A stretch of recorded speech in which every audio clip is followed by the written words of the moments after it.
Guys, what's going on? It's Spycat, and we're on to another one of my favorite actors, Mel Gibson. Anyway, Mel Gibson was born January 3rd, 1956, which makes him 60 years old. He also has freaking 8 kids, which I didn't even know that little factor, but that was a little fun Mel Gibson fact for you guys. Did you guys know he had 8 kids? Because I didn't. Anyway, he's from New York, and he first started his movie career doing movies in a couple TV shows in Australia, and then he became the American known actor that he is today. But anyway, I did see Bloodfather, which came out this month on DVD, and Hacksaw Ridge, which was a outstandingly great movie. War movie that he did. I don't have those movies in my collection, but I'm going to show you guys all the movies that I do have in my collection of Mel Gibson, which is about 27 movies. So here we go, starting off from the earliest movie to the latest movie. Here we go. So the earliest movie that I have in Mel Gibson is definitely Mad Max. I have 2 versions of this movie. I have the original first release copy of the snapback version, which is really cool. Now you don't see this cover anymore at all, and I was really happy when I got this like a week or 2 ago. But this is a really cool version of Mad Max. I just love the cover, and it looks like Image put this one out. But yeah, this thing's awesome.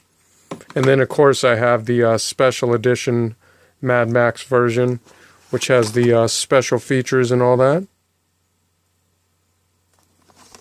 1980. And The Road Warrior, the second movie to the Mad Max movies, came out a year later in 1981. That's the original cover that I like, and it's the snapback version going on there. Pretty cool. That's how the back looks. And the third movie that I have was a year after that, in 1982. I don't have a DVD of this movie yet because it's out of print, and I think it goes for like, it's a snapback version. I think it goes for like $19.99 used last time I saw it at Amoeba. So it is an out of print one and kind of harder to find. But I got the old school MGM beat up copy of this movie, which is The Year of Living Dangerously. And this thing's really beat up, and I mean really beat up. But that's how it looks. I got this from, I don't know where I got this from, but yeah.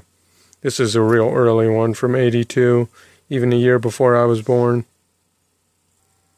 And in 1984, 2 years after that, he was in the movie called The Bounty, which has Anthony Hopkins in it, and he plays the character of Fletcher Christian. Pretty good adventure-y type of movie. I like these ones. If you guys want to read what that's about.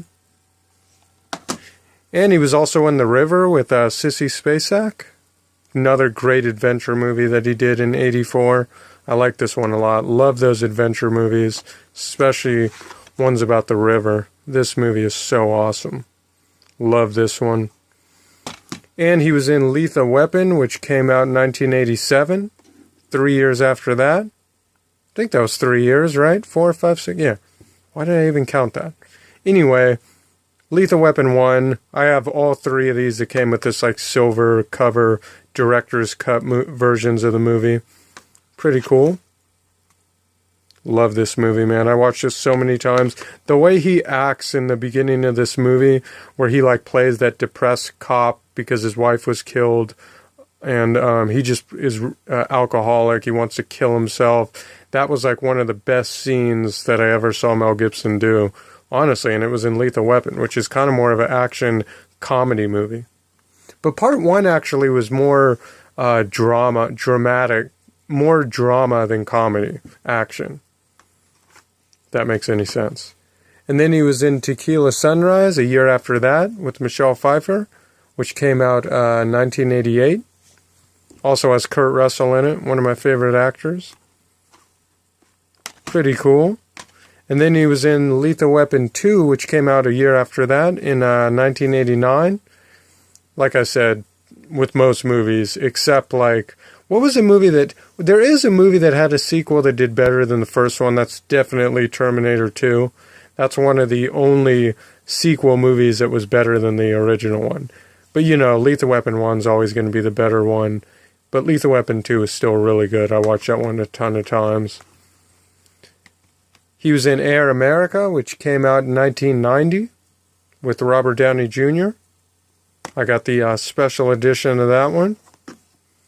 And also in 1990, he was in Bird on a Wire, which was kind of like a Lethal Weapon cop comedy type of movie, action movie.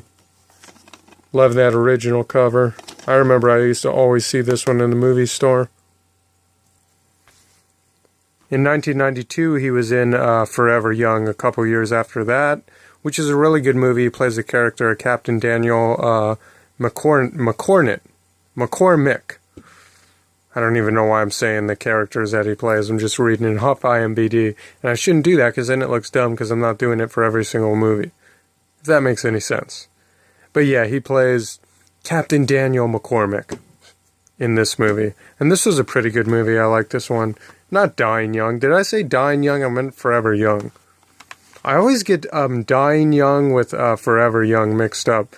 The ones with Julia Roberts. They were both like 90s movies. Kind of earlier 90s movies. But this was a good one. 92. Another movie that was in 1992 that he did was Lethal Weapon Part 3. Which was a good movie. This one was a funny one. I liked how Joe Pesci first started coming in these movies. He also was in Part 4. Lethal Weapon 4 too. Man Without a Face. This one came out a year after that in 1993. He did a really good job in this movie. This movie is an outstandingly great movie. And you don't see this movie too much anymore either. Not a lot of people talk about it. It's a guy who basically lives in the middle of a cabin, like in the middle of like nowhere, away from like the town that he lives in. And then he becomes friends with this kid who, Mel Gibson's hiding himself because he has like, I don't know if he got burned or something, but half of his face is like, it looks really like burned up, so he doesn't really want to, he kind of isolates himself in his house. And then he's like a writer, and some kid wants to like get advice from him or meet him or something, and then they build a friendship. Pretty good movie though. And then he was in an uncredited role in Pocahontas. Uncredited cameo role in Pocahontas. It doesn't even say who he was in this movie. If you guys can tell me the uncredited cameo that he has in this movie, let me know, because I don't know. It says he's in it though. Braveheart came out in 1995. I mean, come on. This is definitely one of my favorite, the best Mel Gibson movies that ever was made. I've watched this movie so many times. It is the best. Best of the best. Love that original cover. And because it's the best of the best, I got Braveheart the Steelbook on Blu-ray, which, really proud that I have this one. I don't know when I got this one, but really cool that they made a Steelbook Blu-ray out of that. Have to have that one. And then he was in Ransom a year after that in 1996. This movie was pretty great. This was a great thriller movie where they kidnap his son. I remember seeing the preview always advertised, like when they were showing the movie on TBS, like a million times they would just be like, "Give me back my son! Give me back my son!" That's all you heard. Like it would be like, "Tonight, 8 Central, give me back my son!" That's like the most famous line in this movie. But yeah, he wants his son back in this movie. And Gary Sinise is in this one too. Conspiracy Theory with Julia Roberts came out in 1997. I really enjoyed this movie. It also has Patrick Stewart, the guy from Star Trek. And this was a great movie where he's just a conspiracy theorist. He's super paranoid that, you know, the government's after him. And in this movie, the government actually is after him for some reason because he knows too much. So they want to kill him. And also in 1997, he was in a small cameo role in Father's Day, where he plays Scott the Body Piercer. Remember, he's like piercing people. Yeah, I guess. And in 1998, he was in Lethal Weapon 4, which I saw this movie in the movie theater, actually. One of the first R movies I was old enough to sneak into and watch, because I still was like 15 or something like that. Yeah, but this was a great movie. Jet Li's in it, Joe Pesci's in it, and freaking Chris Tucker plays the boyfriend trying to get Danny Glover's son. And I can't wait to do my Danny Glover movie collection too. Except I wanted to do it, but I couldn't find Operation Dumbo, which I have it. I just got really pissed because I couldn't find it, and I was going to do the Danny Glover collection, but I couldn't find that movie. So I probably am just going to do it anyway. That'll be the next video I'm going to do. And you guys just know that I have a VHS tape of Operation Dumbo. And here's two movies that I can't believe I didn't have that I used to have, and one is Payback. I don't know where Payback is, but I have Payback. That movie came out in 1999, but that was a really good Mel Gibson movie too. And another one that came out in 2000 that I thought I had, I saw it for like $2.99. I didn't buy it, was The $1 Million Hotel, which I'm going to get that movie. You know what? I saw it in Berkeley. So that's reminding myself to get that movie. But anyway, The Patriot came out in the year 2000. This was a good movie with Heath Ledger, the guy that was in Brokeback Mountain, Dark Knight. I will be doing his filmology, the movies that I have in my collection of him, with him in it. I have probably like almost 10. But The Patriot, I don't remember that movie much. I just remember Heath Ledger's in it. What Women Want, a really great movie. He did a really good job in this movie. And I was used to him just doing kind of drama action movies besides The Lethal Weapon all those years back. And then he came out with this comedy, this comedy should have won an Academy Award because this was a really good movie. And I saw this in the movie theater too. You guys know me and Helen Hunt. I love her. She's great. Yeah, Helen Hunt, Mel Gibson, What Women Want, year 2000. If you haven't seen this one, see it. He ends up making a wish at his birthday that he can basically know what women want. And then he wakes up the next morning, and then all of a sudden he can hear every woman's thoughts. So when women are walking around thinking, "Oh, that guy looks good" or something, he knows every thought that they're saying. That every woman's thought, he knows every woman's thought who's around him. Man, that shouldn't have took that long to say. But whatever. What Women Want, great movie. One of my favorites of Mel Gibson. We Were Soldiers is also a really one of the best movies he made too. I really like the war movies. He did a great job in this movie. Not as good as Private Ryan though. Private Ryan beats that movie just in the beginning, 20 minutes of the battle scene when they arrive on the beach. That I still haven't. Hacksaw Ridge kind of compared to that movie though. That was a great movie. Love that movie. About the Christian who refuses to fight because his religion. Refuses to even hold a gun. It is a freaking awesome movie. He was in Signs in the year 2002. Also saw this movie in the theater, and it was outstanding. This movie is so freaking great.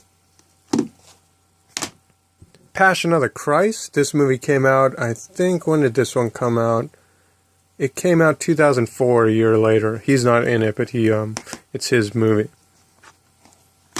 Also another movie. He wasn't doing many movies, but then he came out with movies that he did that he wasn't in, and they did like great. Especially Passion of the Christ. Apocalypto, he also did, which was one of my favorite freaking movies of all time. This is just a great movie, and he's also in Expendables 3. But the newest movie that I have as of right now in my collection, Mel Gibson, is Edge of Darkness. Like I said, go out and, it's on DVD, go out and see Bloodfather. It's better than this movie. I liked Bloodfather a little bit better than Edge of Darkness. Both of them are kind of the same thing. Hacksaw Ridge is outstanding, better than Bloodfather. But, yeah. Man, I'm talking about those new movies that he came out with, and I'm not even talking about this one. Edge of Darkness is the movie where his daughter, somebody breaks into his daughter's house when she's just 18 or 19 or something, and kills her, and then he's trying to look for anyone who has something to do with the daughter's death and kills them. And Bloodfather is kind of the same thing, except the daughter doesn't end up getting killed. The daughter just has all these thugs and drug dealers after her because she had to accidentally kill her boyfriend that was a big-time drug dealer. Yeah. And that's my Mel Gibson collection, guys. Hope you enjoyed it.